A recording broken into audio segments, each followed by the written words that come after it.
Unscripted and live. I am not Danny Davis, and the man that you are seeing to my left, your right, Mr. Scott Horton.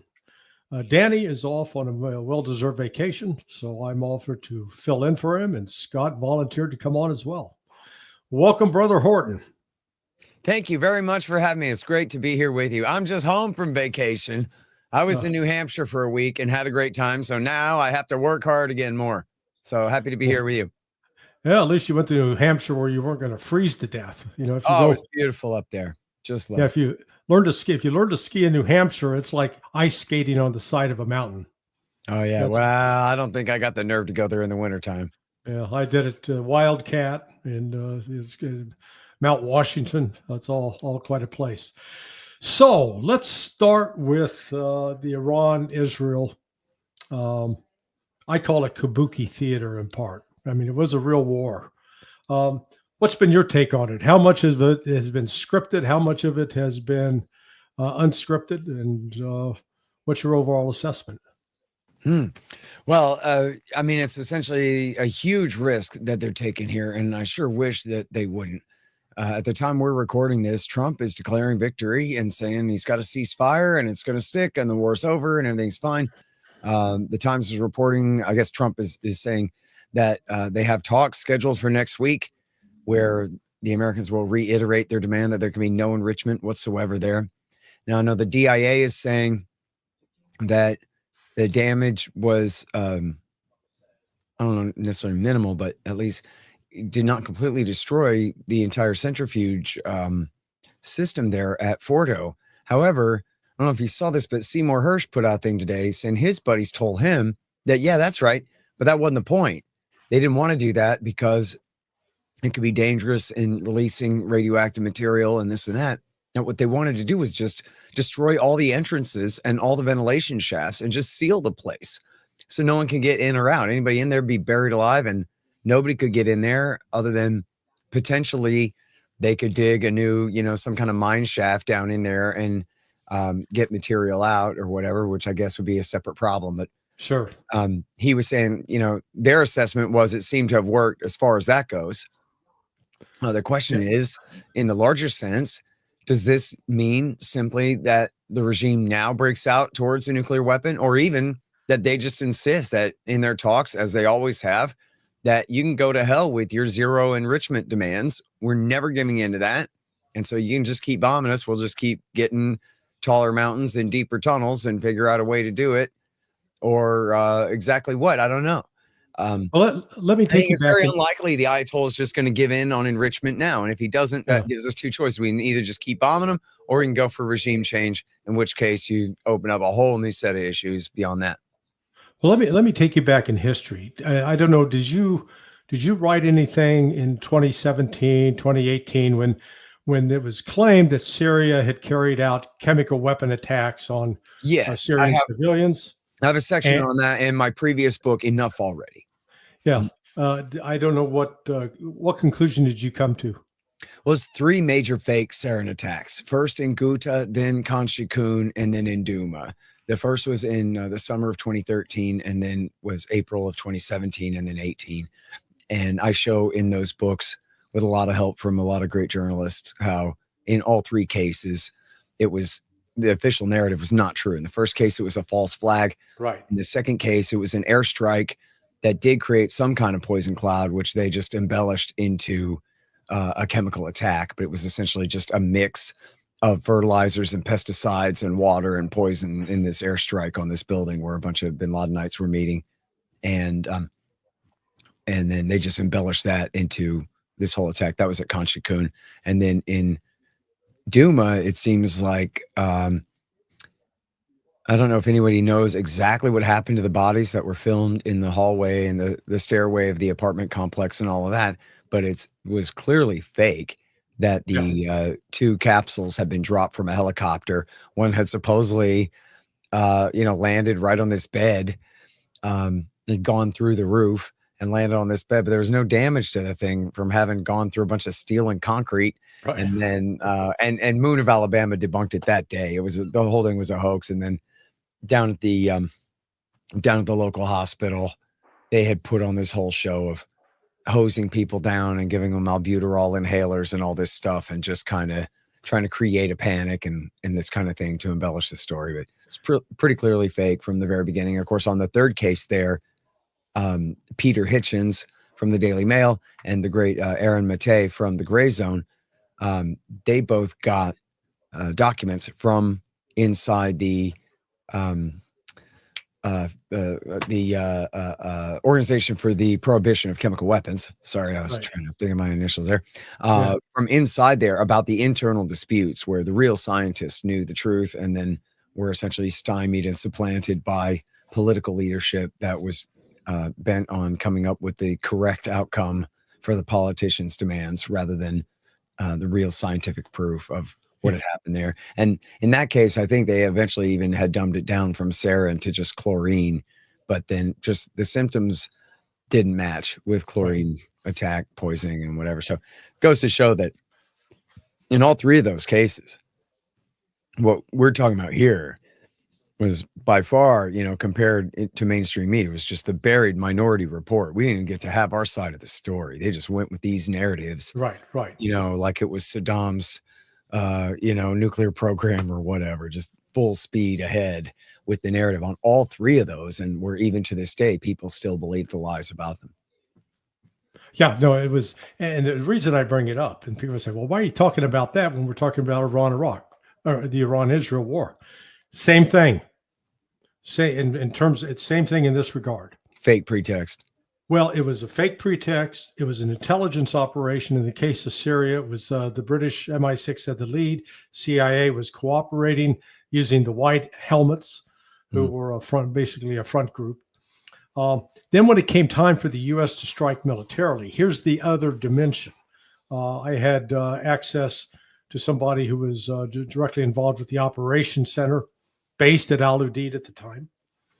The United States, the general there, got on the phone with his Russian counterpart because, you know, they'd been deconflicting other issues before, and says, okay, hey, listen, we're going to be attacking on this date. We're going to be attacking at this time. We're going to be attacking with this many weapons.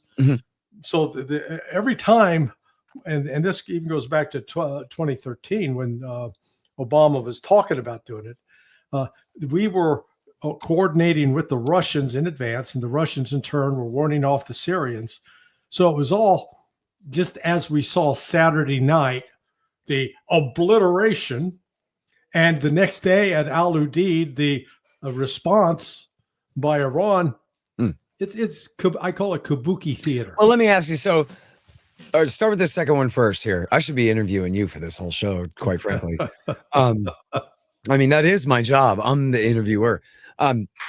So, okay, now on the as far as the Ayatollah hitting back at the American bases in Iraq and in Qatar, that clearly is like a symbolic little open hand slap, the same as he did after Trump killed Soleimani.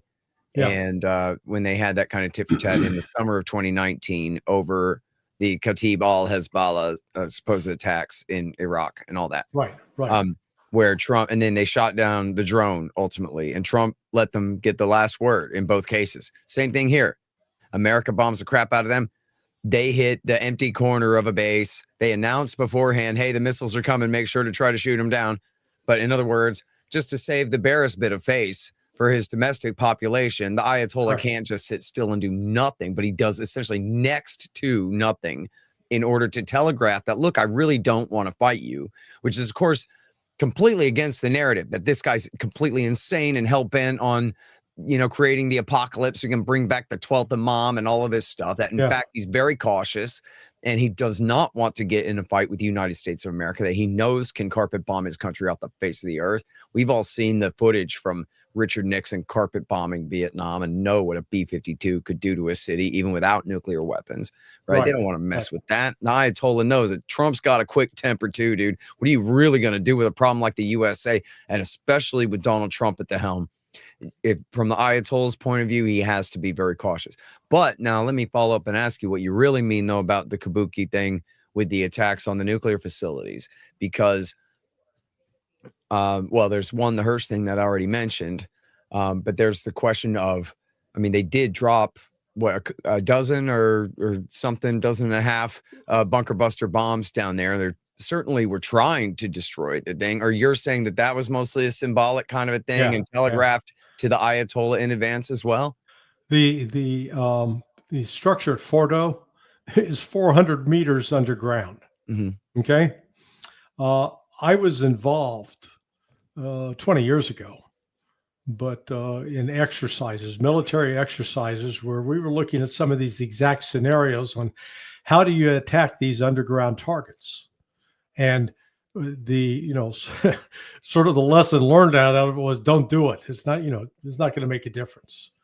Trump can run around and claim victory all he wants. In fact, Gary, you want to play number 2, mission success? Take a look at this. Is there any indication from U.S. intelligence that Iran was able to move any material, including No, just uranium? The opposite. We think we hit them so hard and so fast they didn't get to move. And if you knew about that material, it's very hard and very dangerous to move. It's called in many people they call it dust, but it's very, very heavy. It's very, very hard to move. And they were way down. They're 30 stories down. They're literally 30, 35 stories down underground. I think you got it all. Oh yeah, we think we got. We think it's covered with granite, concrete, and steel. Okay, so here's the question: do you know which is harder, reinforced concrete or granite? I don't know. I guess it would depend on how it was designed. I know granite and reinforced concrete are both hells of things. No. Actually, granite is stronger and can withstand more foot per square foot pressure than reinforced concrete. No, I believe you. Well, but what about what Hirsch says? That no, they know that. That's why they just wanted to collapse all the entrances and exits and tunnels, and they had all the intelligence, the ventilation shafts and whatever. I love Cy. I've known Cy for 40 years. He used to speak to my class back in 44 years ago. He's getting fed by sources who have a narrative to sell and to try to portray it as, we had some success. What they're ignoring, and this is what's sort of alarming with Trump, is he keeps rejecting what the intelligence community is trying to tell him. And when you talk about a chilling effect, when the president on a regular basis now for the last week has basically said, the intelligence people, they're crazy. They're kooky. They don't know what they're talking about. I know. I have all the information. Rubio said, forget the intelligence. That was a direct quote. Yeah. I don't like it. I ain't listening.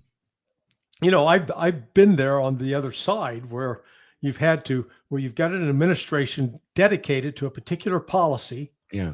And they don't want to hear contradictory information, even though there's validity to it. But let me paint an even darker picture for you. How do you think we had so much confidence that Iran was not building a nuclear weapon? Well, the best I know is going back to old Hirsch, where he had JSOC running all over Iran with nuclear sensors everywhere, with scales under the roads, and all kinds of deep intelligence in the country that knew everything going on, like double or triple whatever the IAEA had, kind of thing. Well, let's go to that. IAEA, starting in about 2012, 2010, got access to all of Iran's nuclear facilities and to do inspections. How likely do you think it is that the CIA recruited one or more assets, people, inspectors with the IAEA, and or a foreign intelligence service did the recruitment and passed the information to CIA? Or just tap into the camera feed. They have all the IAEA surveillance there. Of course, Americans can pwn all those signals, no problem. Yeah, so I guarantee you that's how both the Stuxnet virus was introduced into Natanz back in, was it 2013, 2012? But it's also how the CIA, the entire intelligence, when we talk to the intelligence community, it's basically 5 agencies that contributed to that judgment, because we always hear this number 17, but you always got to think of it in terms of which agencies actually do original collection of intelligence. So you got CIA, who does human. You got DIA, who does a different type of human. They do official through military channels. You got the National Security Agency, which is sucking up all the electronic information. You got the National Geospatial Intelligence Agency, NGA. Right. They do the overhead photography, the satellite stuff. And then you get State Department INR. Those are the 5. And so when they all come together and make an agreement, they're not just, flipping a coin and say, hey, what do you think? Oh, I don't know. No, they had actual intelligence buttressing it. Sure. Now what we've done, Iran has told IAEA, get the hell out. And So I just heard that, but I hadn't seen that headline yet. Did they say that did they officially announce they were withdrawing from the NPT? the legislature just voted to say we're withdrawing. Well, that's not really up to them, though. But unless the Ayatollah said, did the Ayatollah say it? I guarantee you they're going to do it. I hope that if they do, that they say, and we'll rejoin it as soon as Israel does. Yeah. Well, that's, this, Arachi, the foreign minister, went to Moscow on Monday, met with Putin, and he carried a letter from the Ayatollah, personal to Vladimir Putin. Yeah. On your analyst cap, what are the possible messages he was sending in that letter? So, sorry to put you on the spot, but you're a bright, creative guy. Well, I mean, the worst case scenario would be asking for help developing nuclear weapons now, which of course the Russians could do, and or announcing. Iran's got the capability to build the nuke. The only reason they haven't in the past has been the fatwa by Khamenei. Yeah, that's what I've been saying for 20 years. You bomb them, and then the Ayatollah's going to change his mind about God changing his mind and said that now it's okay to make one. And this is, this is in a game of chess. It makes sense, right? Have you been watching the? Go ahead. Have you been watching the panic attack from IAEA Grossi? He's demanding immediate access to the Iranian nuclear site so that they can verify what's going on. The Iranians are saying, no. Yeah. Well, look, for people who are less familiar with this subject, because, you say nuclear weapons, 1, it's complicated, and 2, dangerous, really dangerous. So people are really willing to give the man the benefit of the doubt when it comes to these kinds of threats. This is how they got us into Iraq War II, for one example. But I mean, the reality is what they have had up until this time, and at least as of today, I think probably still do have, is a latent nuclear deterrent, meaning they have some centrifuges. They know how to spin them. Now, their facility at Isfahan that they use to convert uranium to uranium hexafluoride gas and then back again after it's enriched back to a metal, that has been severely damaged, if not completely destroyed. They certainly know how to recreate that if they have the time and the space to do so. And plus whatever store of hexafluoride gas they already had, or whatever enriched uranium in whatever state that they could convert back to gas and enrich to a higher state. So they may very well have been set back, but essentially a nuclear capability at all means they have the know-how, they have the centrifuges, they have the uranium ore and the conversion facility, and can, reintroduce nuclear material into the fuel cycle and get it done. We already know that they have all of those steps complete, that they've been essentially what they call a threshold state this whole time. Yeah. And so now the question is whether they're going to say, look, we're still enriching. Well, I guess option 1 would be they totally just capitulate to Trump now because he threatens to use a H-bomb on him or whatever, which I think is unlikely. Okay, I agree with you. Option 2 would be they continue with the latent deterrent and they go, look, you can't stop us from enriching. We're still enriching. The worst case scenario would be what the parliament is threatening here. Go ahead and leave the NPT, kick the inspectors out and presumably at least implicitly announce that they are now making atom bombs, in which case we would have a real war, because I believe Donald Trump the same as I believed Joe Biden and Barack Obama and George W. Bush, that if they have to send in the 82nd Airborne, they will, to prevent Iran from getting a nuke. So that was always the thing about their latent nuclear threat. They knew they couldn't break out and make one without us attacking them. And then, but our thing was, they're not really breaking out to make one unless we attack them. So we'll just kind of leave it like this, right?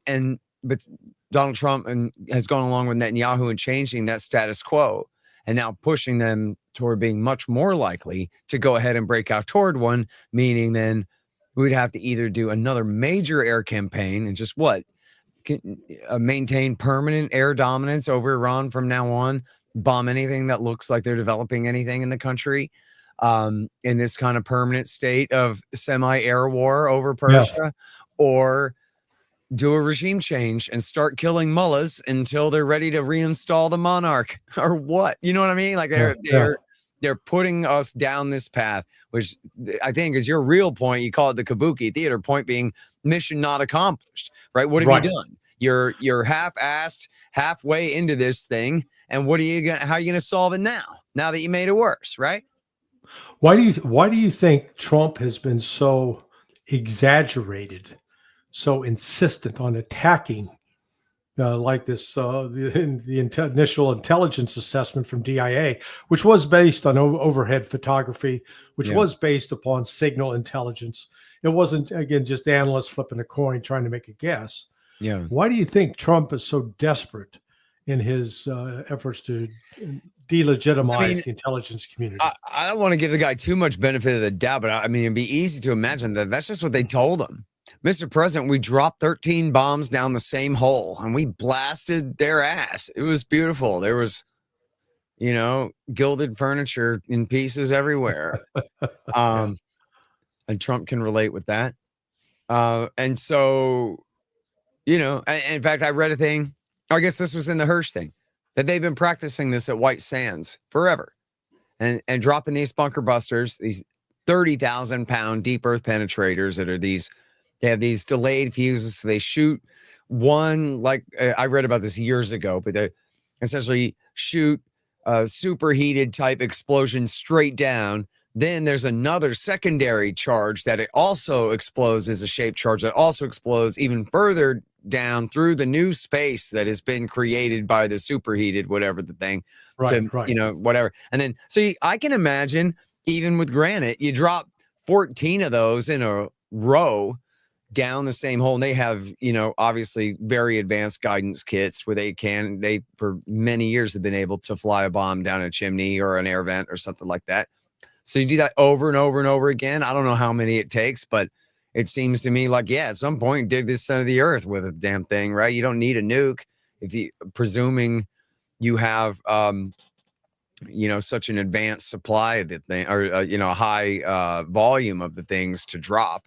I don't know what it takes, but also, and I don't know. I don't really know what the DIA said, or how accurately the media are representing what they said there.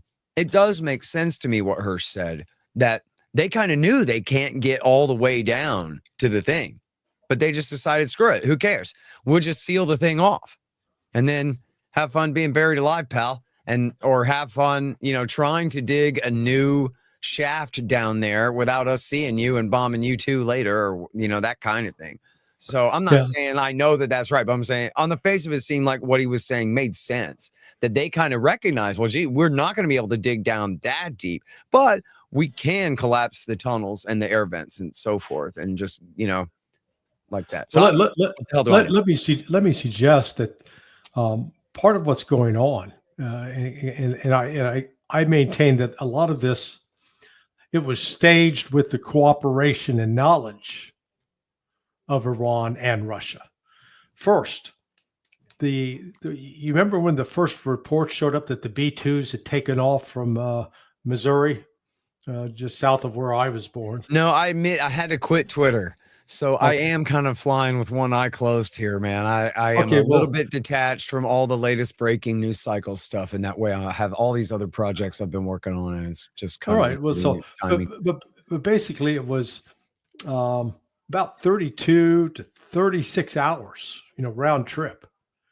Well, if you actually look at the map and chart the distance, and even with the slight diversion, it's a 12-hour flight. It's not an 18-hour flight. Where'd the additional 6 hours come from? Number two, Iran did not respond at all. Didn't try to shoot up any air defense missiles. Didn't make any efforts. Reports from people in the area, they weren't reporting hearing these massive explosions and ground shaking events. It was allowed to take place, but I maintain one of the reasons Trump is so, hysterical over this is the United States has already been defeated once by the Houthis. And Trump again called that, they capitulated and, we're the ones that withdrew. We failed to defeat the Houthis. But now with just two B-2 bombers and, the numbers don't add up in terms of my understanding is the capability of those bombers. They can carry two. Each bomber could carry two of those bunker busters. Mm-hmm. Well, where do they get 14? Actually, the 14 were Tomahawk missiles. Tomahawk missiles are not ground penetrators at all. All they do is stir up the dust on the surface. So, I think Trump is busily trying to sell the power But you're saying you think he had a deal with the Ayatollah beforehand? That I'm going to do this and you're going to let me kind of, I mean, I thought they just destroyed all the S-300s anyway, is why there's ample overhead satellite showing that trucks, the Iranians were doing, my understanding is they were filling in some of the entrances themselves. And they withdrew and pulled out the uranium, the enriched uranium, because now the IAEA doesn't know where it is. It's in a secret site. I did see pictures of a bunch of trucks lined up. Yeah. But I don't know exactly when and where that was taken and exactly what that implies. But even Trump there in his briefing, that clip we played, they're just the dust is real heavy. It's also in gas. It's also in gas form. Right. Well, I did see where the Iranians said, one level official anyway, I'm not exactly sure, said, hey, we already have a second secret site or a third secret underground site where we're already working on spinning our centrifuge up. So wait, let me change the subject though and ask you about Natanz, because we always hear so much about Fordo, but they hit Natanz as well, which is also buried deeply underground, although not as deep as Fordo and not under a mountain. But so do you know what the DIA report or what anybody is saying specifically about that? No, I don't. So, but let's throw one other nuclear power plant in there, Bushehr. Mm-hmm. It didn't get hit. That's the heavy water reactor there. And why didn't it get hit? Because Russia's working there. Russia's got 200 personnel on the ground. Russia deployed an S-400 and S-300. Those are the only Russian air defense systems in Iran. Iran, it turns out, had turned down Russia's offer from last year and earlier this year to provide such systems. And, like that old Excedrin ad from the 60s, mother, please, I'd rather do it myself. Iran wanted to do it on its own. But neither the United States or Israel dared to approach the one reactor where Russia was. So and that would really risk radioactive pollution too. Yeah, I mean, that would be, real dirty bomb terrorism to blow up Bushehr. It's all full of waste and what have you, And has there been a word of criticism or complaint from IAEA about attacking the nuclear facility of a signatory state? No. And Lavrov made that point today. He goes, which he says it's raising questions about the reliability of IAEA. Well, no kidding. Thank you, Captain Obvious. It completely throws into question things like the NPT. And I'm not a big fan of the whole, world order as enforced by the United States, but I am in favor of these treaties that are supposed to essentially just be self-enforcing agreements by Right. these sovereign nations. The nuclear weapon states have sworn at least that they won't pass them around to anybody else, and that one day they'll disarm, which they don't really mean. But then all the non-nuclear weapon states have sworn that they won't get nukes by hook or by crook or by theft or anything else. They won't develop them either, and that they'll stay inside a safeguards agreement with the IAEA to verify the non-diversion of their nuclear material to any other purpose. And now how's anybody supposed to, any sovereign government in the world, supposed to believe that, hey, as long as I'm within the NPT and the safeguards agreement, then I'm essentially okay, and they Yeah. can't hit me then because it'll be, how can you attack a member of the NPT? And now in this case, it's so disingenuous. They harp on kind of these narrow things like, well, but they had turned off some cameras and had limited some access and were enriching to a higher rate. It's like, yeah, but that's only in response to America breaking the deal and various Right. Israeli assassinations of their scientists and sabotage campaign at Natanz and so forth, where they've been taking these steps, but that were all clearly meant to pressure the United States to get back into the deal. So in other words, all that 60% uranium you hear the hawks say all the time. Anyone watching this, turn on TV or turn on any warmonger, they go, well, what do they need with that 60%? To negotiate it away. That's what they needed it for. It was a bargaining chip. They were trying to bring America back to the table. Look, we'll give up this 60%. You can give it to the Russians. They can dilute it down. We'll turn it into fuel rods and whatever the hell. But they're just building up a bargaining chip to negotiate a way to try to pressure the U.S. to get back into the deal that, we had a deal until Donald Trump tore it up at Netanyahu's behest in 2018. And Larry, I debated Mark Dubowitz from the Foundation for Defense of Democracies yesterday. And he even said, there were 2 or 3 things that we really did agree on. And one was that he had opposed, and he is the Iran hawk at the FDD there. He said he opposed withdrawing from the JCPOA. He said it was very flawed. However, what Trump should have done was got with the Europeans, and if they hadn't framed him for Russiagate, he could have also gotten with Putin and said, let's pressure the Ayatollah. And he could have, this is the part he disagreed with me about, but I was saying, could have approached the Ayatollah in good faith. Like, look, Ayatollah, I don't love you, but I just got here. You have a deal with my predecessor. I don't like it good enough, so let's see if we can improve it. I want more inspection access in a shorter amount of time. I want 15 days, not 30. Oh, you have a sunset provision? I want those sunset provisions lifted and these various parts of it made permanent, or at least kick the sunset much further down the road till I can feel like I've been appeased here. And because they already had a deal. If Trump had come in and said, look, I'm just trying to approach you in good faith and see if we can do business here. With that attitude, I'm sure that they would have been able to get some improvements on the thing. Because again, if you're the Ayatollah, what are you going to do with a problem like the USA? A latent deterrent was about the best that they were ever going to get without provoking a war. Here they ended up provoking one anyway, just with their latent deterrent. But well, how do you think Mossad identified all of the nuclear scientists that were targeted and murdered? I don't know. The NSA gave them their entire haul every single day. IAEA. Oh yeah, IA, because when they go into every facility, they got the name, address, phone number. In fact, if you're one of the IAEA inspectors, but you're working for either Israel or the United States or France or whoever, you go up, start chatting them up, you get their name, contacts. Hey, let's stay in touch. That's how they did it. And bless you. Thank you. Salut, Gesundheit. We do it in all the different languages. Thank goodness it was only one. I thought it might be 3 or 4 coming, but I think we're okay. But that's another reason now why I expect that Iran's they realized they've been betrayed. They cooperated, and now it's like the light bulb's finally gone off. Going, God, that's how they've been able to identify. Because it's not like Iran publishes list every month of, hey, here's our top 10 nuclear scientists and thumbs up, guys. So Kim, Saddam Hussein says, look, I'm not making nukes, and everybody knows it, and they just lie us right in there anyway. Full speed, Buffalo us right in. Kim Jong-il says, you know what I'm going to do is I'm just going to go ahead and make atom bombs. And we left him alone ever since. Gaddafi said, look, I got some crates full of some junk I bought from AQCOM, but I'll trade you that for normalization. We stabbed him to death 7 years later. Yeah. And then steel enema.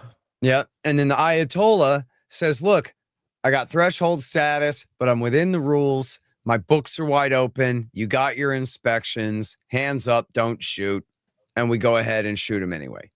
Yeah. So let me ask you, Larry, if you're the national security advisor for any sovereign nation on earth that America is looking at sideways in any way, what's the lesson you take from that? Get the nuke, build it as soon as possible, which in fact is what I think was in that letter that the Ayatollah sent to Putin on Monday. That he's gonna now? Informing Putin that while I had previously issued a fatwa prohibiting this, in light of these ungodly attacks and murders of the Iranian people, I am going to lift the fatwa and we are going to pursue a nuclear weapon as the only way to protect ourselves. That's my guess. Yeah. I could be wrong. Medvedev is sort of Dmitry Medvedev, the former president, and probably again future president of Russia. He's sort of Putin's attack dog, right? Like angry Obama. You ever see that skit with Key and Peele, where Obama's like, "Let me be clear," and then Key goes, "Ah," and like does this, So that's Medvedev to Putin, right? Putin is reserved, and Medvedev talks mad smack all the time. And so in this case, he was saying, "Oh yeah, well maybe we'll just give them atom bombs. And how you like that?" And then he kind of backtracked a little and goes, "Well, I don't know, maybe somebody will," meaning like Pakistan or something. Which I guess North Korea. North Korea. Do you think that it's possible or even likely that they would do such a thing? Oh yeah, North Korea, yes. Pakistan, no. Okay. Pakistan is. Do you think Kim might give a nuke to the Ayatollah? Oh yeah, boy, that would piss Trump off so bad. Yeah.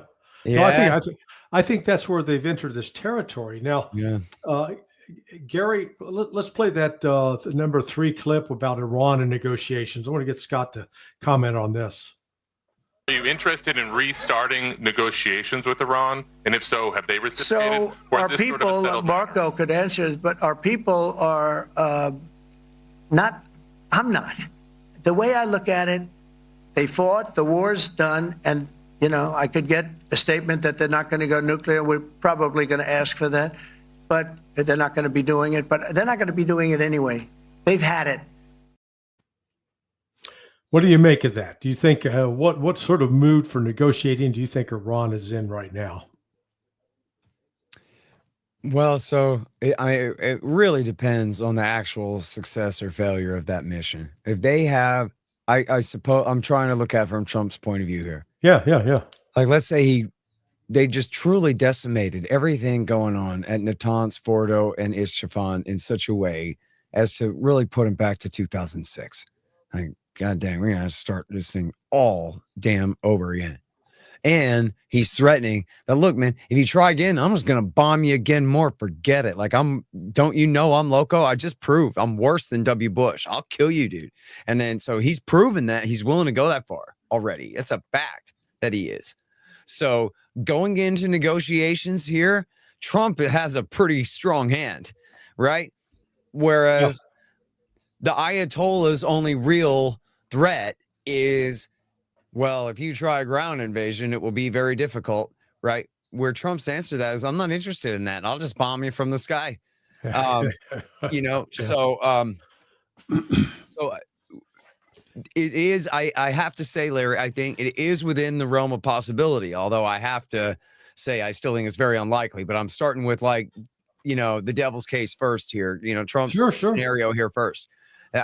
I do think that this attack could have made it within the realm of imaginable possibility that Iran would just say, well, F it, I guess we just can't have a program. Our bluff is called. We don't have a latent deterrent now. We've proven we're not willing to fire every missile we got at American bases in the Gulf because we're too damn terrified of what America would do in response to that. So bluff called there as well. So what are you going to do with a problem like the USA? I could see the Ayatollah trying to figure out a way where Trump, give me some big time concessions on economic relief and these kinds and normalization and other things, and maybe they could give it up. I think the most likely scenario is that they're going to keep enriching and proving that they're still enriching and try to make it where America has to just keep coming back if that's what they want to do, or go as far as regime change, which I think they correctly judge Trump does not want to do, to get that bogged down in trying to pick new winners and losers in the country or oversee Iran's dissolution into civil war and this kind of mess. So, I think there's the Russia option. And then, and then there's go ahead and try their best to make nukes. And then what do you mean by that? So Russia, we learned from Putin last week that Russia had actually offered Iran a defense pact, the same that they offered to North Korea, and that Iran had turned it down. Alistair Kirk told me, he said, the reason they turned it down is there was this, let's call it the liberal group, the ones more pro-Western. They felt that if they went down that path, it would cut them off from getting back to normal relations with the West. So they talked everybody into, no, let's work with the Russians, but let's still sort of keep it at arm's length. So we're not going to accept their air defense systems. So I had missed that. You're saying that Moscow offered it to them and they declined. And this was when? Last Tuesday. Oh, no shit. I'm sorry. Pardon me for cursing on the show, Danny Davis. Last Tuesday, Putin offered an official treaty of alliance with the Ayatollah. Yeah, well, he commented. He was meeting. It was on the eve of the St. Petersburg International Economic Forum. He's meeting with all these foreign dignitaries, and the question came up. And he said, when they signed on January 17th that strategic security cooperation agreement, but it did not include specific language about if you're attacked, we're going to come in and defend you. Mm-hmm. And Putin said, look, we offered that to Iran, but they didn't want to do that. So, we got the agreement that is. Thank God for that. Can you imagine? So, well, that's why I'm saying that now Iran is going back to Russia saying, you know what? That was really a good idea on your part. And we'd like to, is that offer still on the table? We'll take you up on it. And according I just realized I'm holding my breath. I'm like, oh my God. I don't like the sound of that because we just see I'm pretending to be Putin for a minute. Yeah. He wants to be tough and draw red lines and tell America what we can't do and things like that. That's all well and good and everything. But at the end of the day, what's Iran really worth to Russia? Oh, it's invaluable now because of the North-South economic corridor. That corridor was used in World War II to resupply the Soviet Union when the northern route was blocked just by winter alone. So it was used actually to resupply Russia. Yeah. Russia and China are cooperating with Iran on building rail lines and other transportation networks from north to south through Iran to that port in the south. So no longer does Russia have to depend upon going through the Suez Canal or going through the Bosphorus Straits. To the point where he's going to threaten H-bomb war with Washington? Well, no, it didn't threaten it. He just, when they... I'm saying if he had a treaty of alliance with Iran, that would mean a real war guarantee like we gave Poland, But it's like what we saw, what happened to Bashir. Nothing. Why? Because Putin, they informed Russia and Israel, that's our people. We got our air defense system there. If you attack them, you're attacking us. I can see Iran right now going back and say, okay, we're going to rebuild our reactor sites, but we're going to have Russia do it. They'll help us. Or the Chinese. So I think let me ask you this. Got a lot of options here. So in case anybody doesn't know me, I got 75 pages debunking Russiagate in my book. Okay. I'm not saying that. I'm saying the opposite of that. Not at all that Putin, that Trump is Putin's guy or ever was. Correct. But what he is, in fact, is the most pro-Russian president we've had in a very long time. And the guy absolutely voted most Nixon. Likely to get along with the strongman in Moscow right now. So you're Vladimir Putin. How much is that worth to you? I know that Chelsea Clinton could be next and everything could go right back to the way things were again, right? And Putin must know that as well. On the other hand, he's got a president that really likes him and wants to like him and wants to normalize relations with Russia. Seems like if I was the leader of Russia, I would sacrifice almost anything to get back into a, honest and consistent and hopefully long-term friendly relationship with the United States. Even though we are economic competitors in some ways as resource exporters and these kinds of things, but we just have so much to gain and we have so much to lose from conflict. It's almost unimaginable if it, got out of hand.